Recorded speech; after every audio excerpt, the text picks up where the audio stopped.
What I'm going to talk about in this video is not fun, but it's going to make you a ton of money. And I'm going to explain why so many of you are leaving massive amounts of money on the table right now and not using your single largest competitive advantage. And these lessons have come hard-earned from years in business. I've founded and exited 9 businesses, my last one at 46.2 million bucks. Our current portfolio is over $200 million a year, and I make these videos so that you can make money. And the big concept I want to talk to you about is scaling the unscalable. And I'm going to give you some big tactics at the end of this video after I explain why it's so important, why everyone gets it wrong. And so just because in the beginning you can't see how it's going to scale doesn't mean it's impossible to scale. I had this girl come up to me at an event ages ago, and she was in the fitness world, obviously, because that's where I was. And she said, I do outbound for my business, and we do $30,000 a month, but I want to have a more scalable acquisition system. And I was like, why can't you scale outbound? And she's like, well, I mean, it requires people. And I was like, welcome to business, baby. Like, how do you think you're going to scale the deliverable if you had fitness coaching? I was like, people, is fitness coaching unscalable? No, you hire and train people. Welcome to the service business, which is culture and training. That's service. That's how it works. And the fact that you don't know how to do it is what makes it unscalable. Not that physics disproves the ability to scale onboarding or scale handwritten cards. Like, unless you can prove physically that it's impossible, that gravity exists differently in your fucking world, then it's not unscalable. You have a skill deficiency. It's unskillable. That's what it is. It's not unscalable. You are unskilled enough to scale it. I remember when I was in weight loss, I would have a lady who would walk in and she would say something like, hey, I don't want to lose too much weight, right? Or I'd have a guy, and this is probably the more common one, they'd say, well, I don't want to look like you. And I'm like, don't worry, you never will. But the point is they would look at me and say, I don't want to get bulky like you. You have too much muscle. I don't think that looks good. And I'm like, you're not going to wake up tomorrow and just be jacked as shit and have trained for 20 years, right? It's not going to happen. There's going to be a million days in between, and at any point you can say, I'm just going to stop here. I'm going to try and maintain. But the thing is that people try and say that they don't want the extreme version of a solution, so they're not willing to take a step in that direction. And so the same thing happens from a deliverability perspective. They say, hey, you know what? If I do it this way, I'm not going to be able to hit $100 million a year. This isn't scalable. But the thing is that you're not even making money right now. And you're talking about scale. You're talking about how you're not going to be able to fit in your clothes and you haven't even lost weight. You're talking about how you don't want to look too bulky, but no one even knows you work out right now because of how you look. And so the same thing in business is that, like, sure, you think, and here's the real, is that when you start, you don't have context and you don't have resources. So with your current set of resources, the unscalable thing looks unscalable because you have no help and you have no money and you have no leverage. But a good friend of mine, Andy Frisella, he has First Form. They do hundreds of millions of dollars a year in revenue. When he started the business, he started writing handwritten cards to every single person who bought their products. Now, in the beginning, you'd be like, you're the owner. How could you write handwritten cards to every single person that buys the product? That's not scalable, Alex. But guess what? He still does it today, and they get a zillion orders a minute at this point.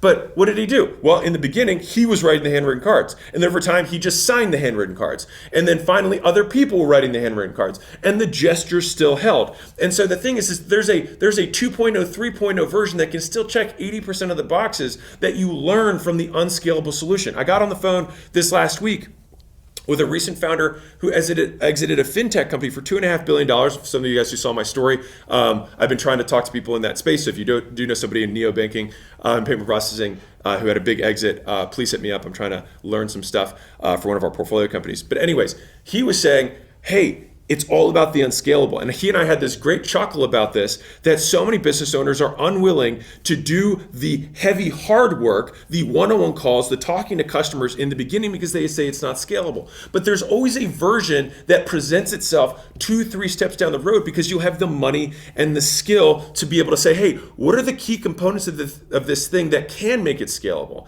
And so I would encourage you, if you're starting the business, and let's say you're selling, because I'm obviously in the school community, right? And so I see people who are trying to sell a $20 a month community. And they're like, well, I don't want to hop on the phone for a $20 a month sale. Also, first off, guess what, genius? I was in the large fitness world, brick and mortar. What do you think gym memberships sell at? Do you think they have a person selling it at the front desk? Sure as shit they do. Guess who it isn't? The owner. And they can still scale that process.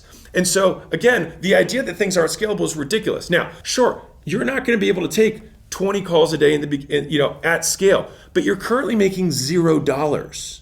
So what the fuck are you doing all day? You can't be busy and broke. Pick one, right? You're either busy and you're making money because you're doing the right stuff, or you're broke, but you got plenty of time. Like, you can't have both problems. And so if you're broke, get busy and do some of the unscalable stuff. And that means hopping on the calls with customers that are below your ticket price. But guess what that happens is that you're learning more from them than you are earning from them. And that's okay, because you're going to learn the pain points they're suffering from. You're going to learn the hooks in the messaging that matter most to them. You're going to learn how to alter your product and your offer in a way that makes it convert at a higher percentage. You're going to learn the things they don't care. By the way, you want 2 magic questions? Here's some pro tips for you. The first thing you ask a customer is you say, hey, if I were to eliminate all of the things that I have in my feature set except for one, what would it be?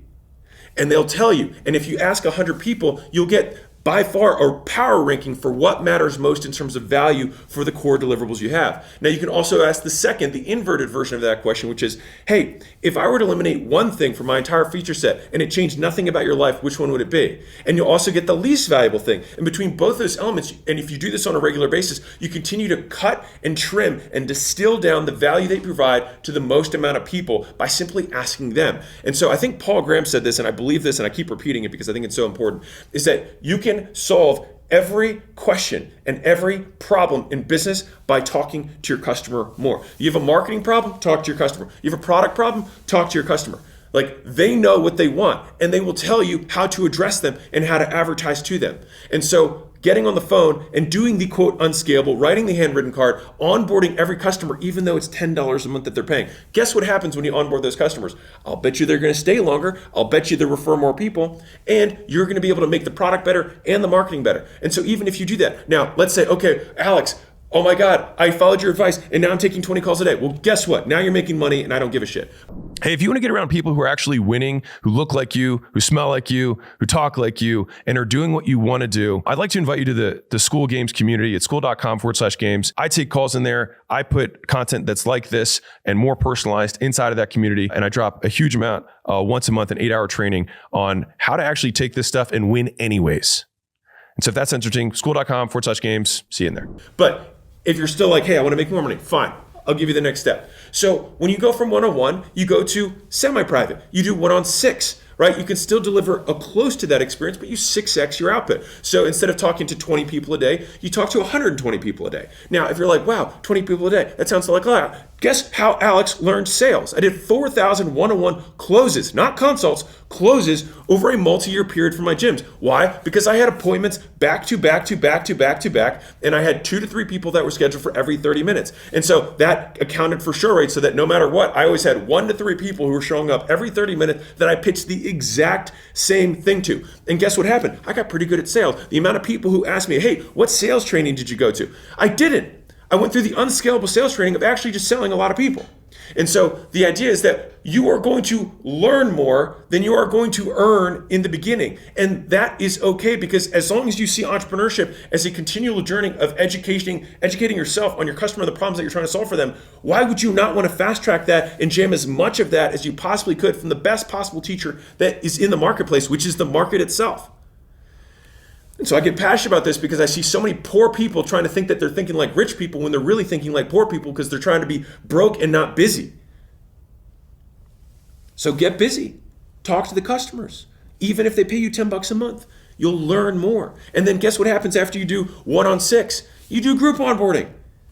You do 1-on-20, you do 1-on-30, and guess what you can do from there? We have a company right now that did group onboarding and scaled to 100 million plus a year. All right, and we still did it because we knew the onboarding was such an important part of the process for setting expectations, telling them what was going to happen next, setting promises and keeping promises over and over and over again.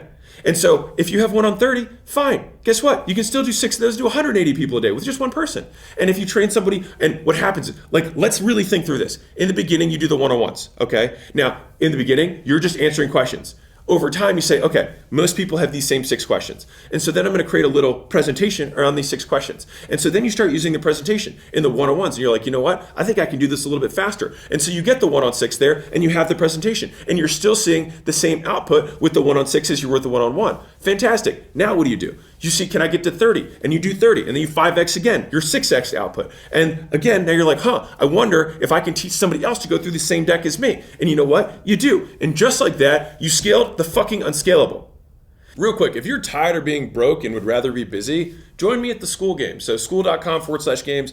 I take a call every week in there. I'll help you build your business step by step. We have once a month a mastermind that I drop in there of all the people who fly out from the top 10 communities that are making money online right now. And we break down all the tactics that they're doing right now so that you can use them too. And so the reason that you have to do the unscalable stuff is that there's a swamp in business where you don't have enough money to pay somebody else, but you still have to do your day job and the next job. And so you just have to work overtime.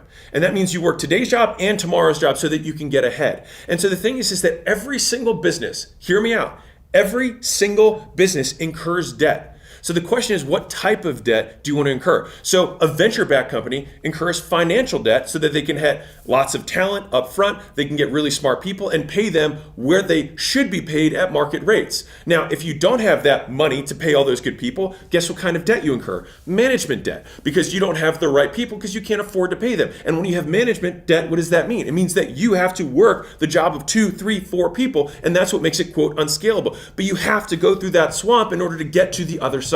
And one of the big problems is that people look 10 steps ahead and then project that back to the present. It's the same thing as saying, hey, I want to get rich, so I'm going to go start flying private. It's like Warren Buffett wasn't flying private to get rich. He has done that as a result of being rich. It's not the path that got him there. It is the outcome of being there. And this is actually one of the big issues I see at large with a lot of the information that gets put out there, is that what happens is people grind and they sacrifice a ton, and then they get rich, and then they have a different demand on their time, and then they extrapolate and they give advice of their current setting to people who are not in their current context, which is why I try to spend a lot of time with people who are making their first 10K, first 100K, first $1 million a month, so I can remember what it's like to be at each of those levels, so that I can make sure that what I'm saying is contextual to the current constraint of the business that you're in. And I'll give you a super tactical example of this in companies that we still to this day who do tens and hundreds of millions of dollars in revenue, is that I know, just like you do, if I get a green text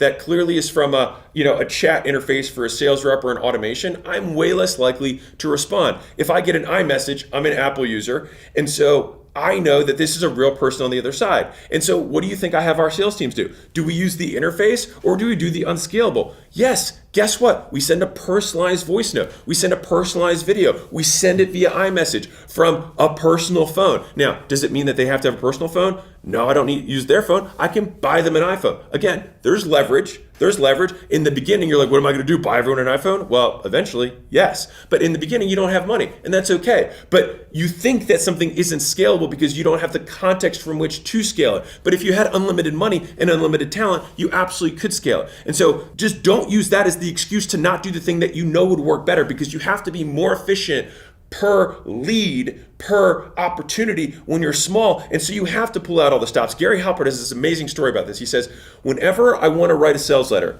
I imagine that I can only write one letter for my life or I'm going to die. And so he says, he starts with that hypothetical max, saying, that's what I had to do, what would I do? He's like, well, first, I would have a handwritten envelope that I'd handwrite the name on it. I'd have a stamp that I would lick and put on it. On the inside would be a handwritten letter from me, and then the words themselves would be all these things, and I'd have some lumpy thing in there. And he starts at the hypothetical extreme, because if you only have enough money to send 100 letters, then fucking handwrite all of them, right? Now, over time, you're like, okay, this worked. How do I scale it? But guess what? Now you've got the sales from you writing 100 letters, and guess what? You have the skill of writing 100 of those letters, and all of a sudden you start to develop a system for how you write those letters, and you expand your capacity to 500 letters, and you 5x your income. Then you're like, okay, now what are the elements that of my unscalable solution that have the highest effect or impact on the throughput? Well, 80% of the stuff didn't have as much of the impact. This 20% did. I can use cash from my earlier, less scalable thing to create more leverage in the more scalable thing and get 80% of the effect and 10 times the output. So it still makes sense. And so you always are going to lose efficiency at scale. But the question is, in the beginning, start with the absolute most efficient process. And this is fundamentally the opportunity for all starting or smaller businesses. And when I say small business, I'm saying 10 million and under. All right. So don't get your ego all up like, oh, I'm a 7-figure entrepreneur. I don't give a shit. The point is that you're not Apple. You're not a $3 trillion company. You're not Microsoft, right? So you can do things that they can't. That is the advantage of the small business. And that is why there will always be small businesses, because they can do things that big businesses can't, because they don't scale. But the fact that they don't scale 100% is 100% your opportunity to beat them. If you're not doing this, it's like getting dealt pocket aces and then choosing to fold because you're saying, I can't have pocket aces on every single turn because my next turn I might not get it. And so I have to not use them now. You have them in this chapter. So use them. Use what you've got. The first rule of entrepreneurship, use what you have. And if you have an advantage, if you're the small fish, then that's the advantage you play. Now, if you become a mid fish, then you have other advantages. You have resources, you have a little bit of a reputation, and you use those resources to leverage up. So now I've talked about scaling the unscalable, and hopefully you're sold on that concept. There's 2 frameworks that I will introduce you. One is the sales to delivery continuum and understanding the dynamic between both poles. And secondly, the done for you, done with you, do it yourself pyramid. So the first thing is understanding something that I called in the offers book, the sales to fulfillment continuum. And basically the sales to fulfillment continuum states that the easier something is to sell, the harder it is to fulfill in general. Now, the only main exception to this is technology. But when it comes to services, it's usually, if it's really easy to sell, it means, hey, I'll do everything for you no matter what. Very easy to sell, very easy to make that promise, very hard to deliver on that promise. Now, the other side of that is that if I said, hey, you have to do it all yourself, then that's something that's very hard to sell, but very easy to deliver on. And so what I find interesting is that the vast majority of people who are starting businesses try to start on the thing that's the hardest to sell, and I think they have it wrong. I think they have it backwards.